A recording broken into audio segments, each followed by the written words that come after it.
Welcome to the third lecture of Economics and Management.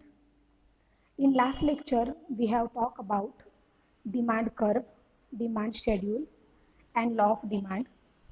In today's lecture, we will cover these topics. We will talk about supply curve, supply schedule, law of supply, and market equilibrium.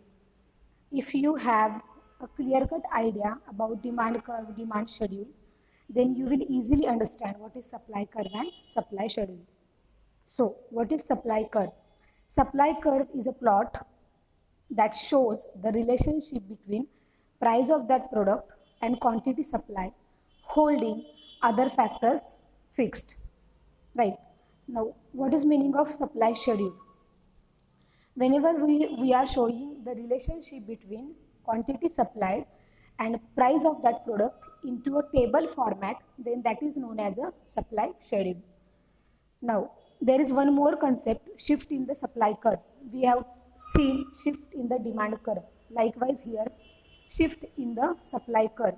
So, the effect of change in the value of factor other than price can be shown by giving a shift to the supply curve. We will see example of this. Now next, law of supply. Supply of product is a positive function of price, other variables remaining unchanged. So what is meaning of law of supply? So supply of product is a positive function of a price. If you remember the law of demand was saying that the demand of product is a negative function of price, means if price were increasing, demand were decreasing. But in this case, this is exactly opposite. Whenever price will increase, your supply will also get increased, and whenever price will decrease, your supply will also get decreased. Let me explain this. Whenever price of any product increases, though the price of that product increases into the market, the production cost of that product rarely increases. So if price increases, the producer gets more profit, so that he will invest more, he will supply more.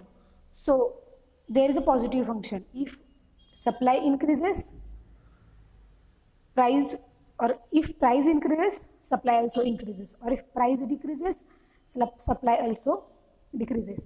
If price of the product decreases, the producer will get less profit, he will invest less, and he will get less production.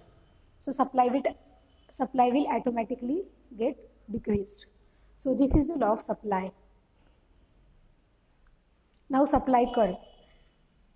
So this is the supply curve, a plot that shows relationship between price of the product and quantity supplied. And again, it is a positive function.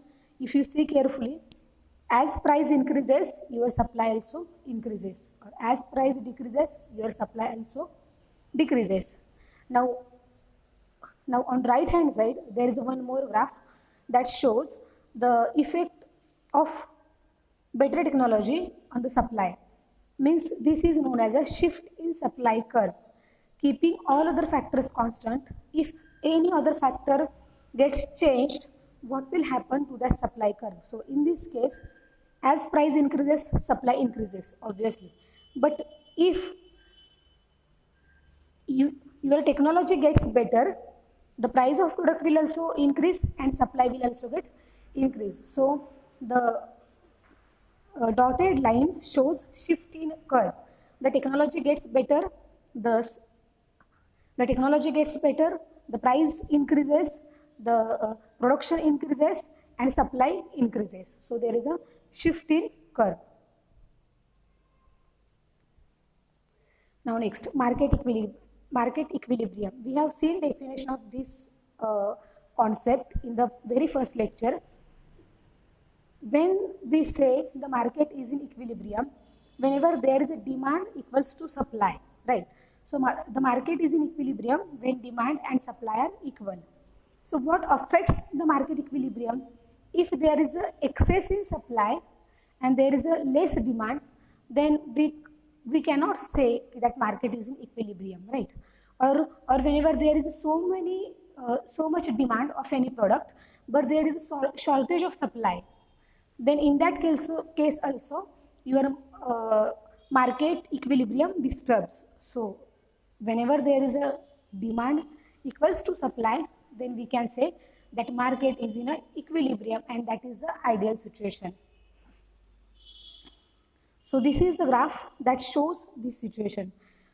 Y-axis shows your price, x-axis shows your quantity. So let's say at Y price and X amount of quantity, your demand equals to supply, and that is a demand curve and supply curve that are meeting at one point. At that point your demand equals to supply. At that point we will say your market is in equilibrium. So we will see in next lecture one mathematical problem based on this concept. For today we will stop here. Thank you so much.